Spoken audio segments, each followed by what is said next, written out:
Digamos que alguém mate, numa discussão, numa situação negativa, de rua, briga de rua, trânsito, alguém mate um ímpio. O cristão estava armado, ou ele é policial, e ele matou um ímpio. Esse ímpio vai para o inferno, aspas, inferno é força de expressão. Esse ímpio vai se perder pelo fato do cristão tê-lo matado. Acho que os irmãos estão entendendo. Mas eu fico pensando assim, será que alguém vai morrer porque o cristão atirou e aquela pessoa se perde? Friend, é uma pergunta difícil essa aí, hein? É uma pergunta que demanda, né, uma reflexão. É porque não sei o que a Escritura pode nos dizer disso, né? Eu sei que a Bíblia fala que o irmão que odeia outro irmão, ele já é um assassino, né? Então, do ponto de vista do irmão, ele já está sob julgamento de Deus. E provavelmente ele vai ser tratado, né? Do mesmo jeito que aquele que olha para uma mulher com desejo, né, como diz o irmão Watmani, que a melhor tradução deveria ser observar, aquele que observa, né, uma mulher e a deseja, já cometeu adultério com ela. Então, nessa amplitude, Jesus, ele trata com a raiz do problema, né? E a gente só consegue isso por meio do Espírito Santo, pela graça de Deus. Agora, assim, eu já tive uma experiência de conhecer um irmão que ele era assassino, ele era homicida, só que ele fez isso antes de se converter. Ele foi lá e matou uma pessoa, né, de uma forma até terrível. Ele foi preso, tudo. Mas ele creu no Senhor. A pergunta que fica assim, né, qual o destino da alma daquela pessoa, né? Aí, eu acho que o detalhe aí, como é um detalhe amplo, porque a gente já discutiu aqui até a questão da eternidade do inferno, né? Então, se a gente retomar essa questão, a gente vai falar aquilo que meio que a gente já pontuou aqui. Por exemplo, para Orígenes, o inferno ele tem um limite. O lago de fogo, né? Inferno do ponto de vista medieval, porque do ponto de vista patrístico, o inferno era o submundo. Do ponto de vista medieval, o inferno já era a sentença em fogo. Então, para Orígenes, tudo acaba. Porque para ele, o inferno é um meio de purificar toda a raça humana. E todos os seres criados. Inclusive o próprio Satanás. Esse é o pai da igreja Orígenes, tá? Século II. Na verdade, final do século II, século III. Lá depois do ano 100. O destino daquela pessoa que morreu é o destino traçado por Cristo, que eu creio que está escrito lá, né? Aquele que não creu já está condenado. Aquele que creu passou da morte para a vida e não entra em julgamento. Agora, quando Deus vai tratar as almas no além-vida, se essa eternidade se refere a eras, várias eras, porque isso pode ser traduzido, né? Vida das eras, não exatamente eternidade. A palavra eternidade é uma palavra complexa de ser traduzida na Bíblia através do grego, até mesmo do hebraico. É uma palavra que às vezes a gente não vai acertar a tradução dela. Muito provavelmente já erramos a tradução dela e as Bíblias já erraram também. Então, para mim, o destino do assassino é um destino já estabelecido para toda a humanidade da relação dele com Deus, porque não é porque um cristão feriu aquele homem, penso eu, né, que ele vai ser salvo por causa do cristão ou coisa do tipo. Eu também, Fred, eu tô correndo o risco de ter interpretado mal sua pergunta ou de não ter entendido ela tão bem, né? É que essa é uma pergunta que me tirou o chão. Eu não consegui ouvir, eu falei, não tem o que dizer, porque é complexa.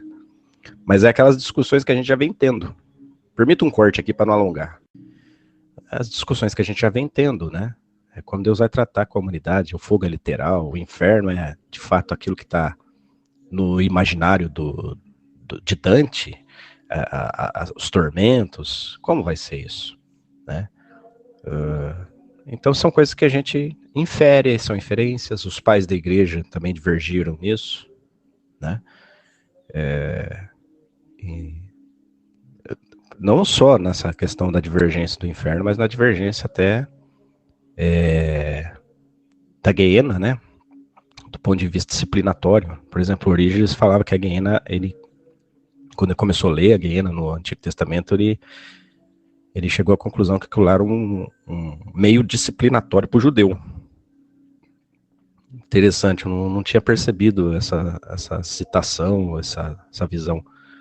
Né? Eu entendo que o Orígenes, nesse ponto, ele entendeu o critério da Guiena, só que acho que a aplicabilidade da Guiena para o judeu exclusivamente, acho que foi um erro. Talvez aquele lugar que estava o rico, na história de Rico e Lázaro, ali fosse um trato dispensacional para o judeu. Inclusive, eu penso isso, de maneira não dogmática, né, não doutrinária, de maneira gnásticos, né? Eu penso que aquele lugar ali, onde o rico estava, era temporário e era um trato judaico, porque todos os elementos ali são judeus. Abraão, Moisés, profeta, Lázaro, rico. Não tem ali o quesito salvação, o quesito a esperança no Messias, a promessa, Abraão, no sentido da justificação pela fé. Então, essa questão do destino da humanidade, ela ainda é uma questão, eu penso, tá, Fred, que ela é uma questão aberta na questão do entendimento. Ninguém fechou isso. Eu vou até repetir, Paulo parece que também não entrou nos detalhes finais dessa questão. Né? Analisando paulinamente, Paulo não se preocupou em falar do inferno como a gente vê. Né? Ele se preocupou em falar de Cristo como essência de tudo que representa Deus e a essência de que tudo que o homem precisa, tudo em todos, né? Da vida cristã, da vida com Deus, da salvação, da graça, da justiça, de termos sido feito justiça, e etc. E ele não entrou muito nessas questões, mas... Tanto é que a palavra Guiena, depois dos evangelhos, só aparece em Tiago. Se eu não me engano. Acho que só em Tiago. Não sei se aparece mais em outra seção epistolar, mas eu acho que é só em Tiago.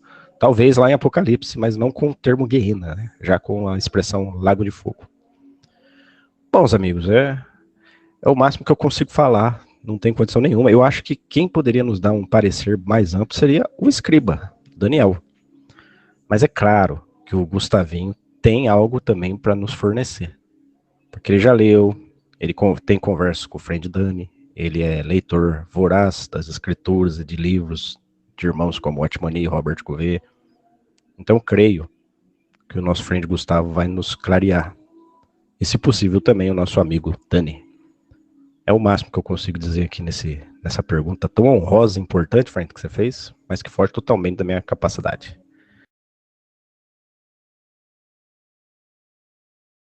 Ô, friend Anderson, amém. Obrigado, irmão. Suas palavras foram muito sábias. Na verdade, eu não estou entrando nem no mérito assim de tempo de sofrimento, fogo, a minha inquietação no sentido assim positivo até é observar se eu mato um pecador, entendeu? Ele vai sofrer ou por um tempo, ou no lago de fogo, eu não estou entrando nesse mérito. Mas é assim, né? Porque também se um pecador mata um cristão, o cristão vai para o paraíso. Se o ímpio morre, ele vai para o seu lugar definitivo. Ouvindo você, eu pensei, tudo está dentro do arranjo de Deus, né? Quer dizer, matou, não é correto, mas na presciência de Deus, ele sabe e provê todas as coisas.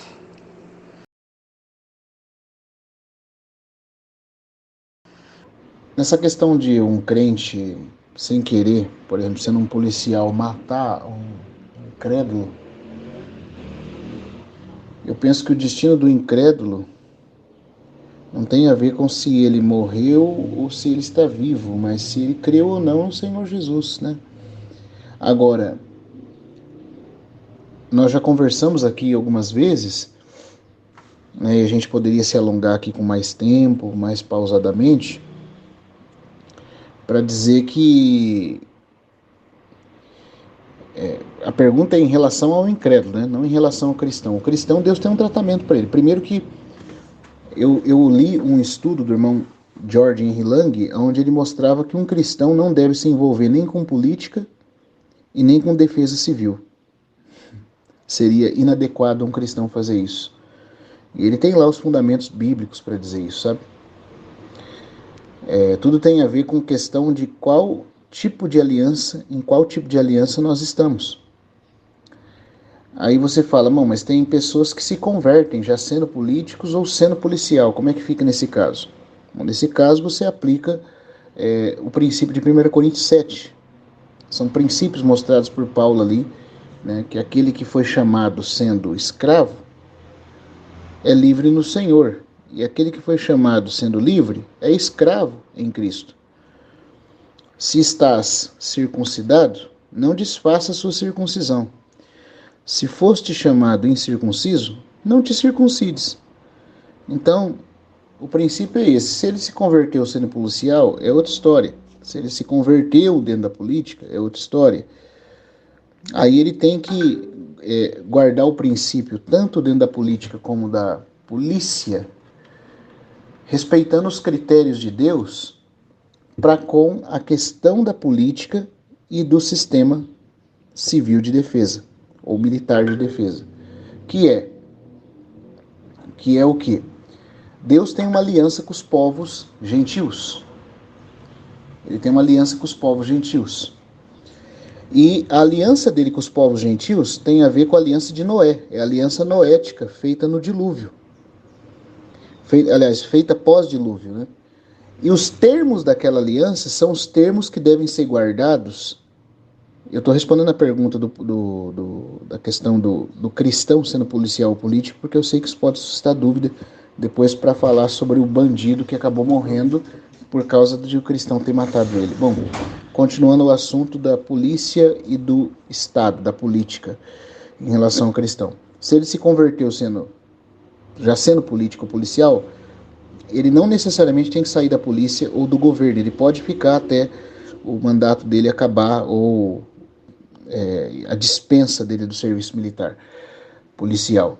Mas ele tem que fazer como policial ou como político o que Deus determina para as nações e o Estado na aliança com Noé.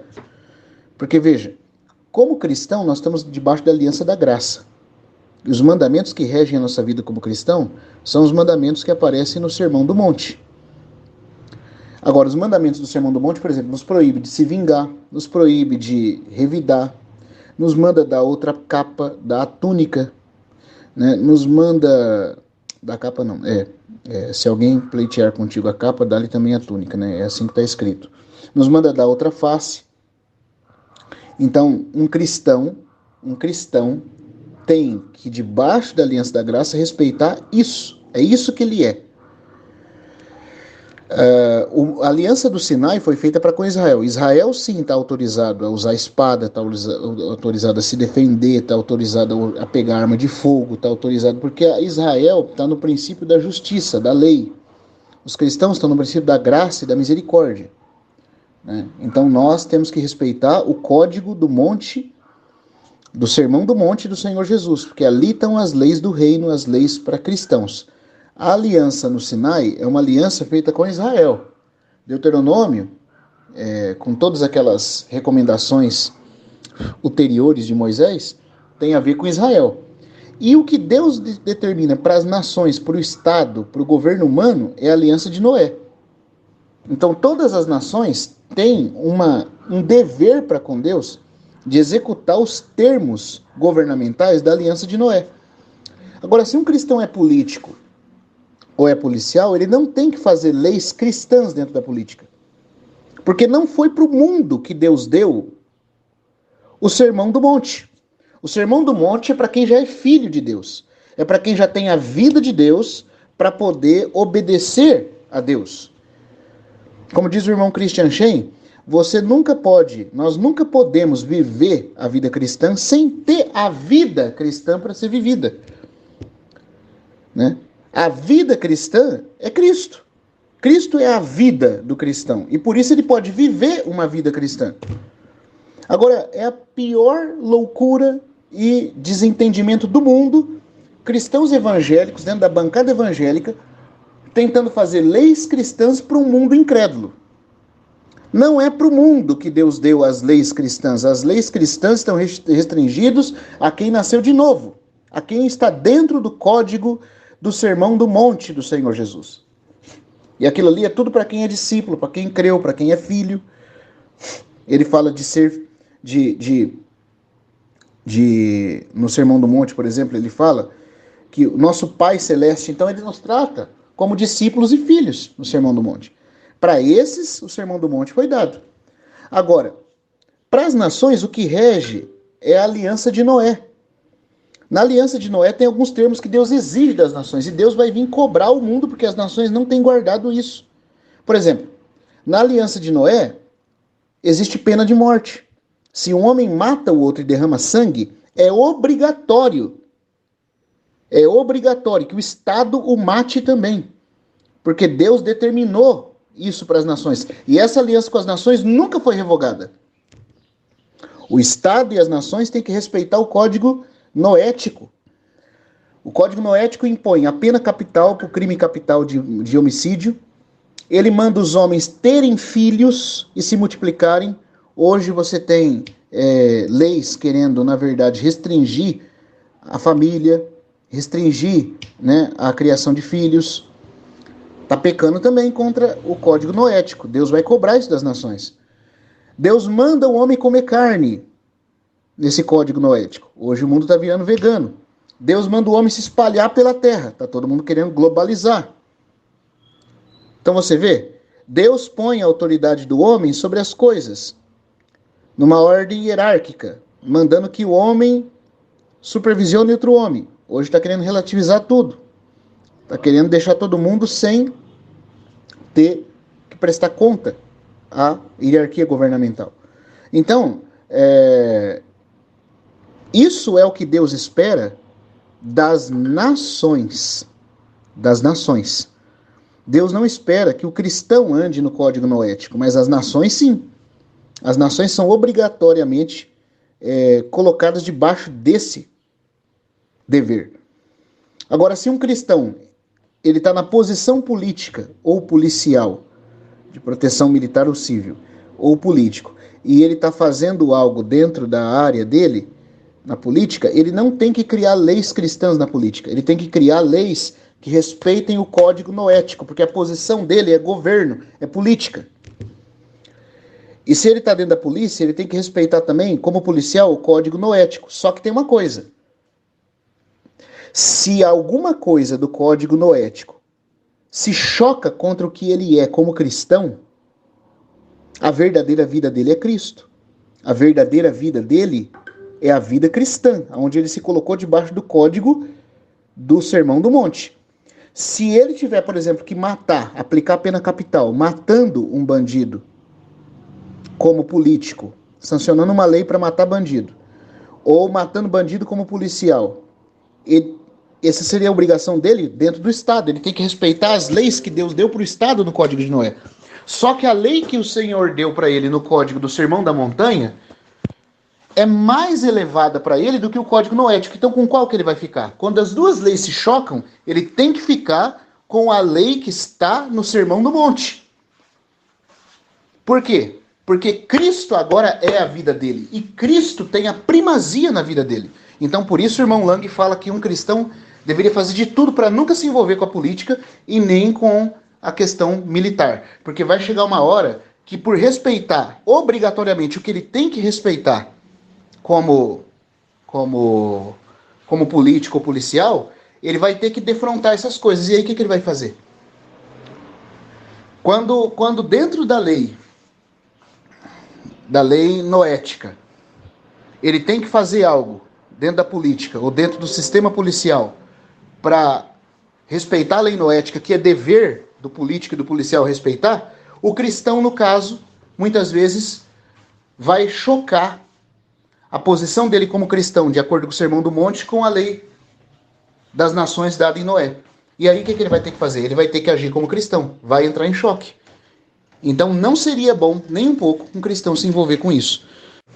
Quando a lei de Noé não se choca com nada que ele está vivendo como cristão, por exemplo, ele pode, como cristão, comer carne, como a lei de Noé ordena. Ele sendo um político, ele sancionar leis que ajudem os homens a se alimentar de carne, de alimentos que são ordenados por Deus em Noé. Ele pode sancionar leis que prendam bandidos, mas ele não pode, como cristão, aplicar a pena de morte. Ele não pode matar, ele está proibido de fazer isso. Mas o Estado tem que fazer. Olha que interessante. Deus vai cobrar do Estado o que o Estado não está fazendo. É por isso, irmãos, que o emblema do Código de Noé, da lei noética, que é para as nações, que é para o governo, que é para o Estado, é o arco-íris, com os seres viventes, né? Os animais e o arco-íris. E quando Deus vir julgar o mundo em Apocalipse, quando os juízos de Deus sobre esse mundo começar, no livro de Apocalipse, ele faz o seu trono aparecer com o arco-íris e com os seres viventes ao redor. Por quê? Deus está vindo vindicar os seus direitos que ele sancionou, que ele ordenou sobre as nações e que as nações desrespeitaram, afrontando o governo divino. Então as nações estão obrigadas a aplicar pena capital. Se os homens nas nações praticassem isso, haveria menos roubo, haveria menos furto, haveria mais justiça no mundo. Mas porque as nações se deixam seduzir por ideias satânicas, elas não aplicam o governo humano de Deus como Deus ordenou. Deus ordenou. E aí vira essa bagunça na sociedade como está virando hoje. Claro, isso não resolveria todos os problemas. Só Cristo pode resolver todos os problemas, mas pelo menos teria mais controle e mais governo. As nações não respeitam, então Deus vai vir vindicar isso. No dia que ele vier no seu trono celeste para julgar o mundo, conforme Apocalipse 1 mostra, quando os juízos dele sobre esse mundo estão para começar, são enviados do trono, no trono aparece um arco-íris e aparecem os seres viventes, como se Deus dissesse para as nações: vocês esqueceram das suas obrigações comigo em Noé, mas eu não esqueci. Eu vim reivindicar a aliança que vocês não guardaram. Agora, um cristão, ele não está debaixo da aliança de Noé, porque ele não faz parte dos povos mais. Ele não é contado entre as nações. Ele é retirado das nações, por isso ele é parte da igreja, da eclésia, da igreja. Ele foi chamado para fora de todo tipo de sistema cultural, religioso, político, tudo, para ser apenas de Cristo.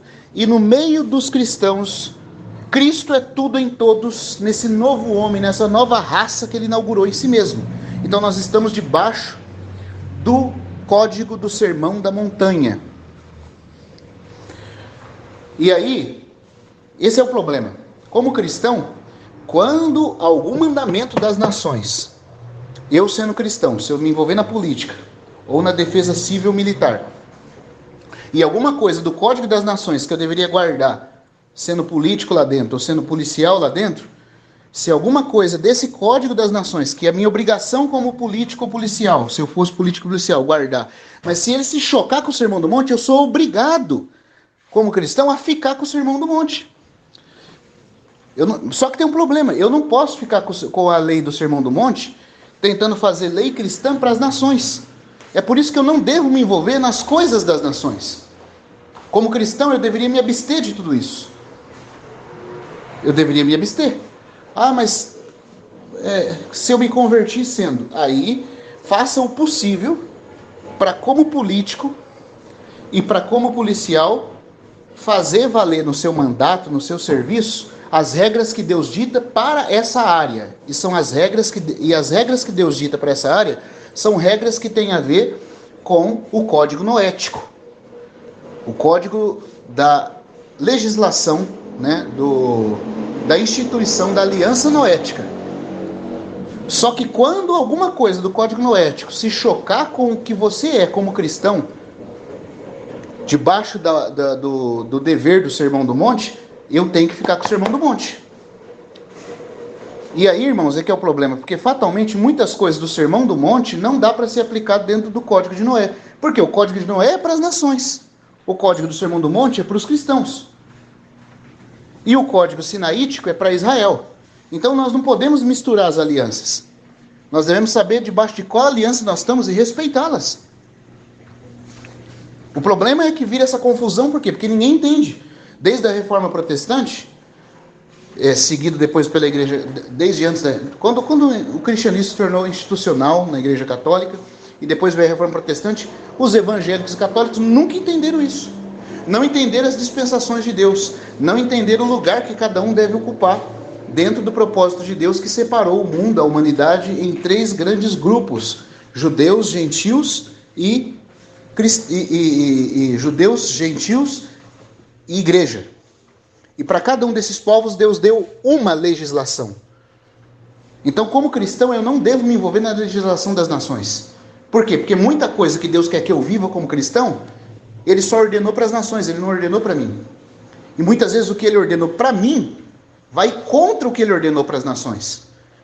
E por que Ele fez isso? Porque o mundo que não tem Deus, que não tem a vida de Deus, que não tem o Espírito Santo, Deus tem que tratar com ele, irmão, baseado na espada, porque senão isso aqui vira um inferno. Agora, para os cristãos que já receberam Cristo, já foram iluminados, que tem a vida de Deus, que capacita eles a viver de acordo com Deus, para esses Deus pode elevar o nível. Deus pode exigir mais, porque eles têm mais luz e eles têm a vida de Deus para poder obedecer. Então, para esses Deus pode falar: vocês vão amar os que vos perseguem, orar pelos que vos maltratam. Para esse sim, mas para o mundo não adianta Deus fazer essa exigência. Para o mundo o limite deles é até ali, então Deus tem que fazer o quê? Para controlar, para não deixar isso aqui virar um inferno existencial. Deus tem que aplicar a lei da espada. E assim Deus equilibra. Para o mundo, justiça, e para os cristãos, graça e amor. E para Israel também justiça e espada. Ô, amado, Dani, agora me surgiu uma dúvida ouvindo o seu primeiro áudio. Então, um crente que é submetido ao Sermão do Monte, porém, as nações são submetidas à lei de Noé, a lei noética, né, a aliança ali com Noé. Então, no caso de um crente que matar alguém, ele também deve se submeter à aliança de Deus com Noé? Ele faria parte desse governo dos reis da terra? Ele deveria se entregar? Como que ficaria essa situação? Não sei se eu consegui pontuar claramente. Mas um crente que matar alguém que tem... E segundo a aliança com Noé, para as nações, aquele que matar tem a pena de morte para ele. Deveria se entregar dessa forma? Como que ficaria essa situação?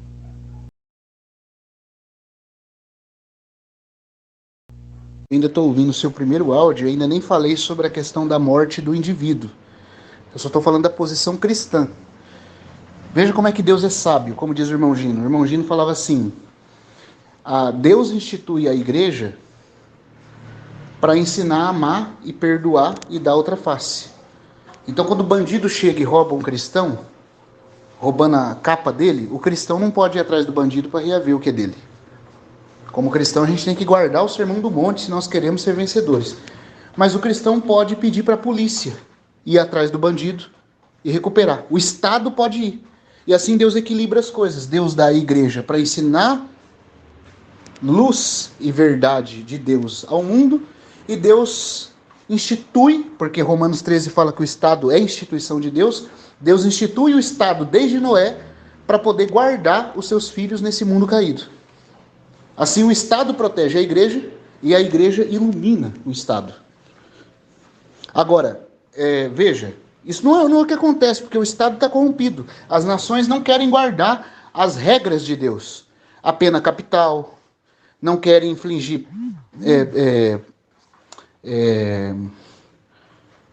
pena capital de morte, não querem ordenar alimentação com carne, não querem que os homens se multipliquem, se espalhem sobre a terra, não querem que os homens tenham filhos, que o casamento seja sancionado de forma direita. Tudo isso é lei de Deus estatal, em Noé. As nações não querem fazer isso, por isso Deus vai vir cobrar o mundo disso. Em Apocalipse, Deus vai cobrar o mundo disso. Agora, a igreja, que deveria guardar o Sermão do Monte, os cristãos evangélicos, ficam montando sindicato político, ficam se envolvendo em política, fazendo bancada evangélica, criando leis cristãs para o mundo gentil. Aí vira essa confusão. E aí agora falando da sua pergunta, eu acho que o exemplo que ajuda a gente a ilustrar uma resposta para isso é a condição do ladrão na cruz. O ladrão na cruz, ele creu em Jesus, não creu? Na hora que ele creu, ele se colocou imediatamente dentro da regra do Sermão do Monte. Ele passou a ser um crente. Mas nem por isso Jesus tirou ele da cruz. Nem por isso Jesus falou, não, agora você não vai morrer. Não, o ladrão mesmo reconheceu. Primeiro o próprio ladrão reconheceu. Falou para o outro bandido, falou, nós estamos aqui por culpa, mas este justo nada fez. E Jesus não falou assim, então porque você creu, você está dentro da minha regra agora do Sermão do Monte, então esse crime que você cometeu contra o Estado, eu vou impedir o Estado de executar a pena sobre você. Não, Jesus deixou a pena seguir até o fim. Porque, como homem, se ele deveu para o Estado tem direito de puni-lo. Mas ele está liberto espiritualmente da obrigação com o Estado diante de Deus. Então, se um cristão matou alguém e o Estado vai prendê-lo, ele tem que se entregar ao Estado. Jesus não libertou o ladrão da cruz, da pena estatal, da pena do império. Jesus mesmo não merecendo, permaneceu crucificado e permitiu que o ladrão pagasse pelo seu crime. Pedro também fala que se os cristãos fizerem algo errado, eles vão sofrer, porque a espada vai vir sobre eles. E Paulo fala que a espada é ministra de Deus para vingança sobre todo o erro contra o Estado. Se o cristão falhou matando alguém, e aí no Estado a pena de morte, a pena por crime capital de homicídio é morte, ele como cristão deveria falar, diante de Deus eu sei que o sangue de Cristo me perdoa. O sangue de Cristo pode me lavar desse pecado. Mas como o Estado pede que eu morra pelo crime que eu cometi, matando alguém, eu estou falando dele ter feito crime, tá, irmãos? Talvez pode ser que dentro do próprio Estado também tenha leis que mostrem que se o crime não foi culposo, mas não foi doloso, ele seja absolvido. Aí é outra história. Mas se foi crime o que ele cometeu, ele podia, por exemplo, ter livrado a pessoa sem ter atirado, sem ter tirado a vida dela.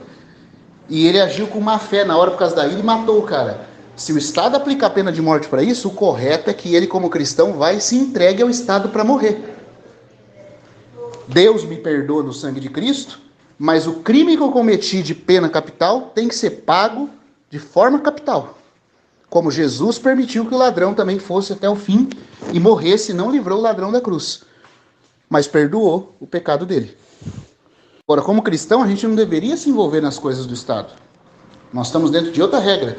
Agora, se a pessoa crê, já sendo político, já sendo policial, que pode acontecer, eu acho que a solução é essa, como Paulo falou. Estás circuncidado? Não desfaça sua circuncisão. Estás livre? Não procura ser escravo de ninguém. Mas tente ao máximo não colocar em conflito as duas coisas, porque se as duas coisas entrarem em conflito, o Senhor Jesus tem primazia na nossa vida. Nós somos cristãos acima de qualquer coisa. Certo? Então, eu vou ter que optar pelo Sermão do Monte. Nenhuma questão eu vou ter que optar pelo Sermão do Monte. Eu estou falando de casos de pessoas que se convertem lá dentro. Agora, ela pode fazer leis, sendo cristã lá dentro, como o Sir Robert Anderson, ele era uma pessoa que fazia espionagem para a rainha da Inglaterra, para a realeza. Ele era cristão. E lá dentro ele fazia leis, sancionava leis, não só ele era espião, trabalhou no sistema de espionagem policial, mas ele também foi uma pessoa que trabalhou dentro dos âmbitos da lei da realeza inglesa, né? da lei do governo inglês. E quando ele estava lá dentro, ele se esforçava para aplicar os termos de Noé dentro do governo inglês, sem que esses termos se chocassem contra o mandamento cristão. Por exemplo, como cristão, ele nunca aprovava a pena de morte. Mas ele não fazia leis cristãs para o mundo. Ele só ficava, como cristão, atuando naqueles pontos que a lei de Noé não se chocam contra o Sermão do Monte. Porque vai haver choque, irmãos. Por que tem choque? Porque Deus quer que as nações guardem de um jeito. Foi Deus que estabeleceu assim. Deus quer que as nações guardem um código e que os cristãos guardem outro, porque isso traz equilíbrio governamental de Deus nesse universo. Traz equilíbrio por quê? Porque, como o irmão Gino ilustrou, a igreja ensina o mundo a amar. E o Estado no mundo protege a igreja das barbáries e das crueldades. Era para isso que Deus pôs as duas coisas dessa forma. O ladrão vem e rouba a capa do cristão. O cristão não pode se defender. Mas o cristão pode esperar que a polícia o defenda. Porque a polícia está autorizada por Deus a usar a espada. O cristão não. O cristão foi colocado por Deus nesse mundo para ensinar a amar, para ensinar sobre a salvação de Deus em Cristo e para seguir o seu Senhor. Mas o Estado está aqui para proteger o cristão e a todo homem de bem, digno, seja sendo cristão ou não, que necessitar de proteção. Então cada um tem o seu lugar e tem a sua ordem e a sua legislação para obedecer. A confusão surge quando os cristãos não entendem as dispensações e não entendem as alianças de Deus e entram em área que não deviam entrar. Pois, irmãos, eu quero falar sobre a questão do que acontece com o indivíduo que morreu por culpa do erro cristão de ter tirado a vida dele, ou em legítima defesa, sem querer também, possa ter tirado a vida dele, tá? Mas eu quis esclarecer esse ponto, levantado pelo irmão Lang, pelo irmão Pember, e que é defendido também pelo irmão Délcio, e pelo irmão Penton. Esses 4 irmãos vêm com... e o Atmani também. Tanto é que esse capítulo sobre a política, o cristão, a política, e o cristão, e a defesa civil e o comércio, não foi incluído nas lições básicas, lições para um viver cristão do Atmani. Os irmãos acharam tão fortes as palavras do Atmani que não quiseram colocar para publicar. E o irmão Christian Shen contou isso para o irmão Délcio. Falou, irmão, tem 50 lições aqui nas lições que a gente tem publicado em português. Mas, originalmente, o irmão Stephen Cohn disse que o irmão Atmani deu 52 lições. E os 2 últimos capítulos eram com relação à política, comércio e governo. E foi tão forte a palavra do irmão Atmani que ele pensou que os irmãos não iam suportar. Né? E o irmão Stephen com o irmão Christian não colocaram para ser publicado. Então, o Atmani, Penton, Lang, Pember e Délcio vem com muita... Para mim, irmãos, a posição dele está muito clara e é muito fundamentado biblicamente. O cristão não tem nada a ver com o governo desse mundo. Se ele se converteu sendo político e policial, então faça leis no máximo possível dentro do código noético, porque é para isso que a polícia e o governo existe, para representar o governo noético, a aliança noética desse mundo. Os governos do mundo estão submetidos à aliança noética, a instituição do governo humano. Agora, quando alguma coisa da aliança noética que ele tiver que fazer como policial e político se chocar com o Sermão do Monte, ele tem obrigação de se submeter ao Sermão do Monte.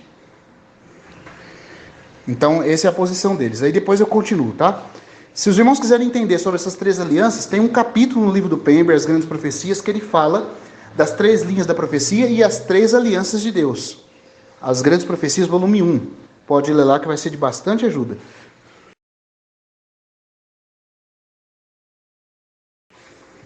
Muito bom seus áudios, irmão Daniel. Acabei de ouvir agora e vou ouvir na parte da tarde ou à noite de novo. A gente pensa que essas coisas são simples, né, irmão? Mas não é não. Eu conheci um irmão uma vez que ele ficou meio matusquela porque ele atropelou e matou um sujeito que era muito ruim na cidade dele, muito mal, assim, sem querer, fazendo uma manobra numa curva de saída da cidade. Quando ele viu, a pessoa estava de moto, ele bateu e matou o cara. Depois ele ficou matusquela, porque ele falava assim, puxa, eu fui o causador da morte de alguém que era muito ímpio. Por que que eu fui matar? Quer dizer, ele se sentiu assim, como se ele estivesse puxando aquela pessoa da vida e jogando para o lugar de sofrimento. Foi complicado para sarar isso da cabeça dele. Ficou matusquela, irmão. Então o negócio não é muito fácil, não, mas é muito profundo o que o irmão falou aí para cima. Obrigado, irmão. Agora, irmão Daniel, o irmão Dino também fala numa palavra, que questão de pena de morte, por exemplo. Ele diz assim que quando alguém está vestido com uma farda, cumprindo uma ordem da lei, ele pode matar, porque não seria ele matando, mas o Estado matando. Agora, como cidadão, pessoa física, né, como qualquer pessoa, fora das suas funções para o Estado, ele não deve matar, porque aí nós estamos já na nova aliança, não matarás, entendeu?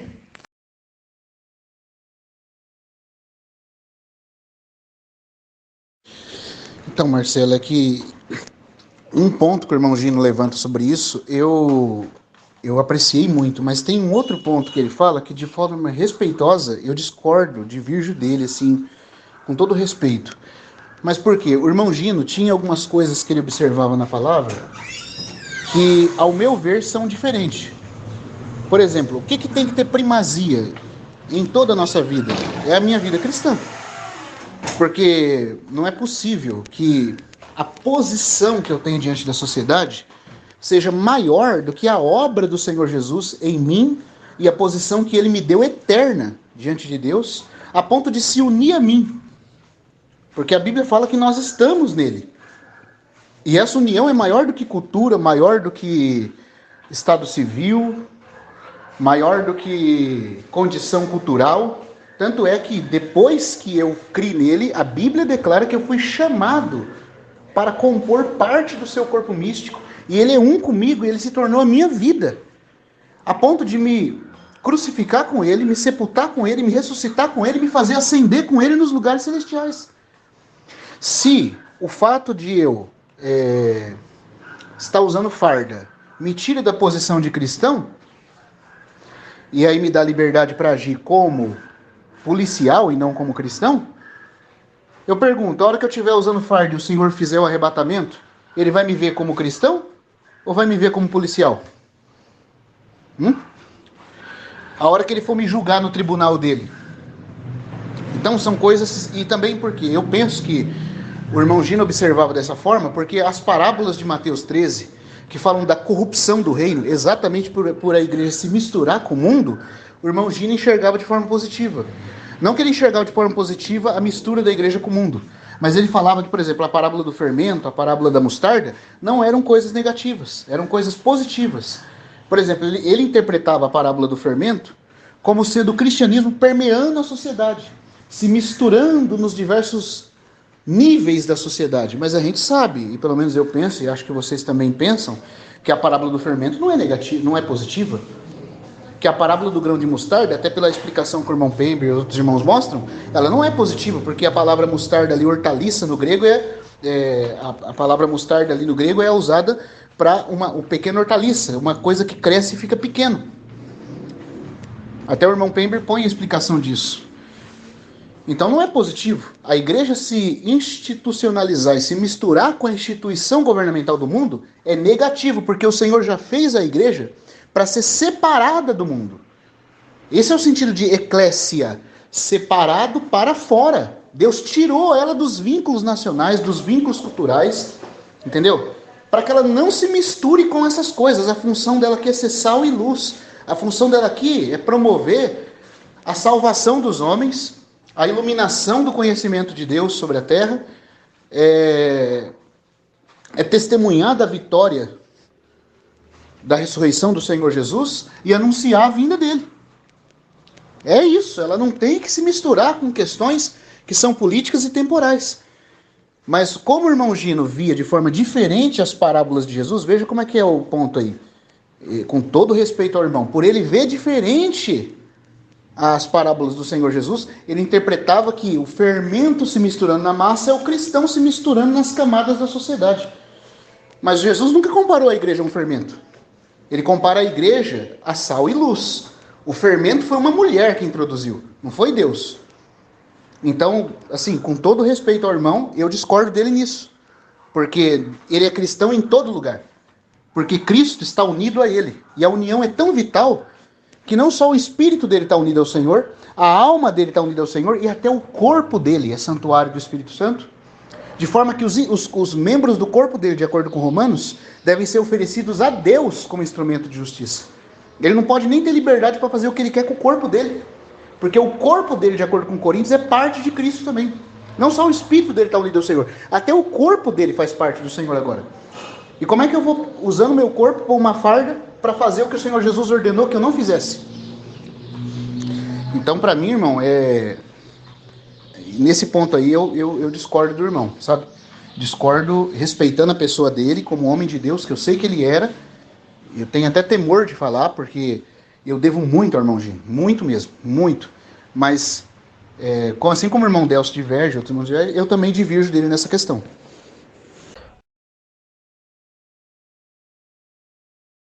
Friends, tudo bem com vocês? Mais uma vez aparecendo aqui. Quero dizer que os áudios foram fantásticos. Pra mim, graças a Deus, tudo isso é arranjo de Deus, né? A pergunta do Marcelo é arranjo de Deus. A resposta do Gustavinho é arranjo de Deus. A minha tentativa de falar alguma coisa também estava no arranjo de Deus. E a explanação do nosso friend Dani, tudo direcionado pela luz do Senhor, porque foi para mim de um grande aprendizado. Essa questão do Sermão do Monte, o regime do Sermão do Monte, essa questão de Noé, né? Do regime noético. Eu tinha algumas noções, eu tinha ouvido falar, né, alguma coisa dessa coisa de Noé, relacionada às nações, etc. Mas quando o friend fala, ele traz pra gente ali tanta luz, tanta coisa assim que uma pergunta acabou transformando os nossos encontros aqui numa verdadeira aula. Então, grato, porque é um tema difícil, delicado. A gente chegou agora na questão da pena de morte, da posição do cristão.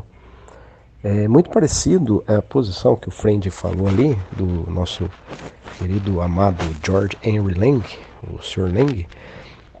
Parece ser muito parecida com a posição dos menonitas, anabatistas, dos valdenses, com relação à questão de pegar em armas, de lutar, combater, etc.